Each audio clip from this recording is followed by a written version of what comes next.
Resulullahi sallallahu alaihi wasallam po thot me një hadith: Man salla subha bi jama'atin, ai që e fal namazin e sabahit me xhamat, bi jama'atin, fa huwa fi dhimmatillah, ai është në dorë të Zotit. Ai është në dorë të Zotit. Ai që se fal me xhamat, ai që s'qohet hiç në sabah, në dorë të kujt është? E unë e këthu shumë herë ju thamë edhe të na dhe të ju po e thamë, janë dorë të Zotit, janë dorë dreqit, s'ka shumë duar, të dy duar janë.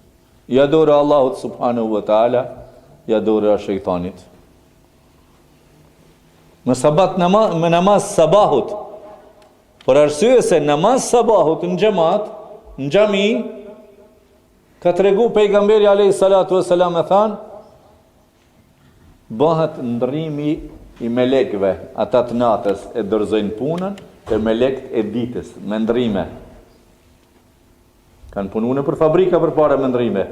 6, 2, 2, 10, 10, 6, 3 ndrime, katetor. Ndrohen. E Allahu për sabat namazit ka thënë, aqimis salata liduluki shamsi ila ghasaqi al-layli wa Qur'an al-fajr, wa Qur'an al-fajr, inna Qur'an al-fajr kana mashhuda, janë prezent shumë melek që marrin ndrimin e përgjegjësive të njëna tjetër. Ndërsa te hadithi tjetër i Resulullahit sallallahu alaihi wasallam theksohet, thot alayhi salatu wassalam, kush i fal 40 vakte,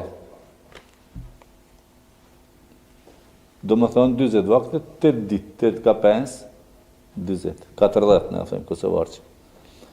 40 vakte kush i fal, edhe e nxen imamin, yudrikul imam fi tekbira, e kap imamin me Allahu Akbar, jo në reqatin e fundit më ardh. Me imamin 40 vakte, pra 8 dit, 20 vakte, 5 në xhami, me xhamat, edhe e zën imamin me tekbirin e parë. Tuktabu lahu bara'atan. I regjistrohen ati 2 sigurime. Bera'etan. Bera'e në arabisht është me qenë larg një të keqës. Larg nga një e keqe. Ati i regjistrohen 2 largime nga 2 të këqia.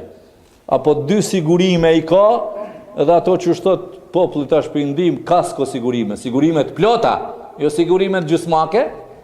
I ka 2 sigurime. Një sigurim e ka që nuk është prej munafikinve, dyftyrshave, hipokritëve, edhe një sigurim e ka beraatun minan nifaq wa beraatun minan nar, edhe një sigurim e ka që nuk do të jetë prej zjarrit xhenemit ditën e gjykimit. Allahu inshallah na pështon nga zjarri i xhenemit edhe nga hipokrizia e munafiqëve.